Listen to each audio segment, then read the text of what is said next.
afternoon. Today we're going to be discussing how to adjust almost any default preset for any function of Ableton Live Suite.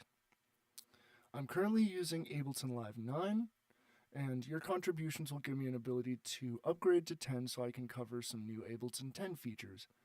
But today we're going to look at something that I believe is fairly standard. I don't have any experience before 8, but I'm assuming that this is a function that Live has kept for a very long time through most of their flavors. So in order to save time, what I'm going to do is I'm going to open a base template that I've already saved as an ALS file.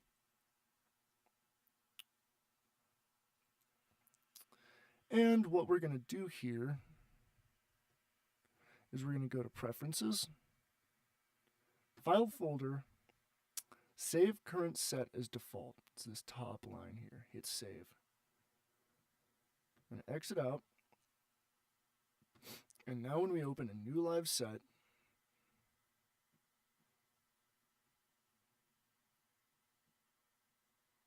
our new live set is going to look very much like our template we just made.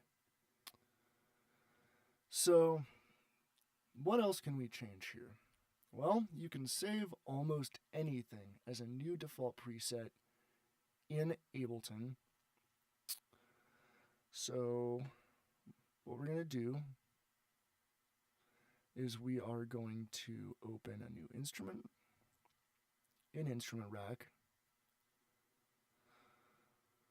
Let's pull Sampler out.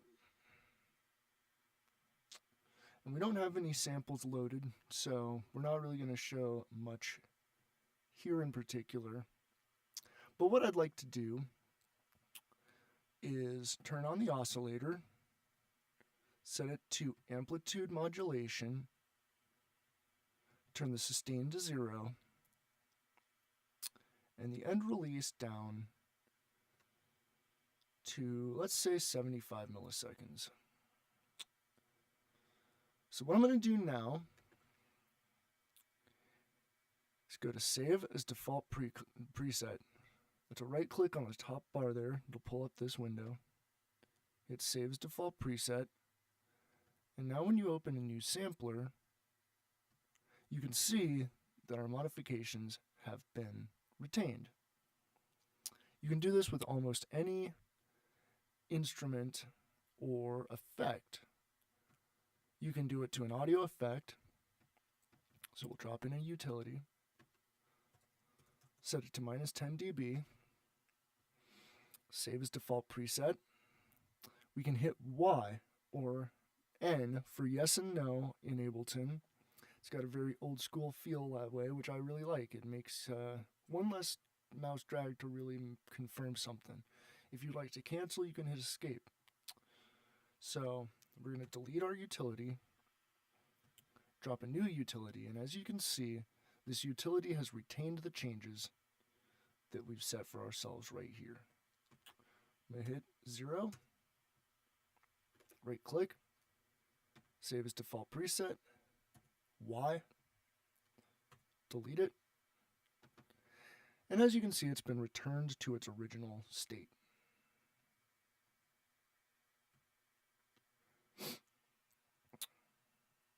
You can do this with MIDI effects.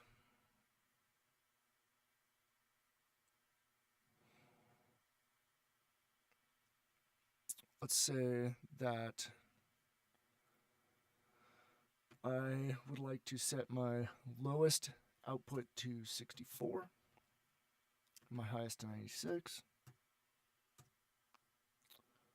We can right click and say Save as Default Preset. Now when we drop a new velocity in, this velocity is going to retain all of your changes.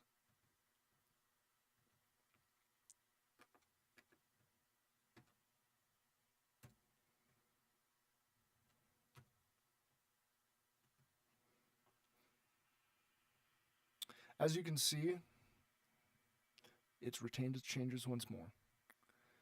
You can also save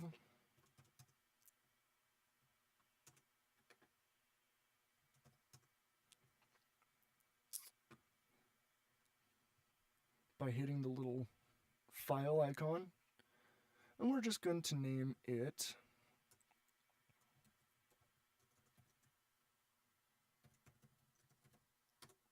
we'll just name it, hit enter, and it can be found under your velocity folder inside your presets folders. So, as you can see, almost any natural native Ableton tool can have some iteration saved both as a default preset and as a preset that can be dragged out of any one of your folders.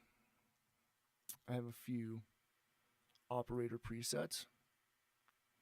You can just look at one really quickly.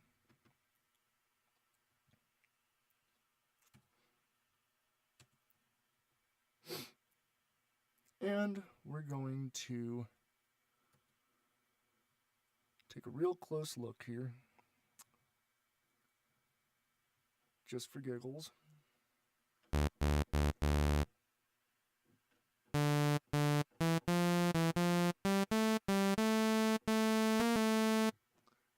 So we can sort of see that any sort of preset that you'd like to save, you can save it in Ableton and immediately access it directly to the left.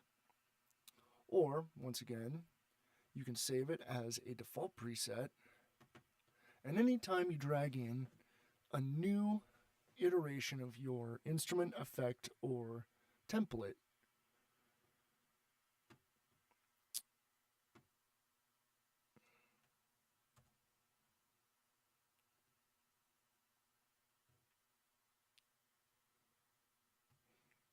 you can see that it retains your preferences. This is a very good time-saving and creativity booster for almost any engineer who uses Ableton. It makes life a whole lot easier when you don't have to go nitpick and make sure that all of your settings are to your specifications. So, if you're like me and you have a melody in your head and it takes you 20 minutes to find your default preset that you prefer, you're going to forget it. So, hopefully this has been of help to everybody. And I hope you can have a good afternoon. Thanks for watching. Bye.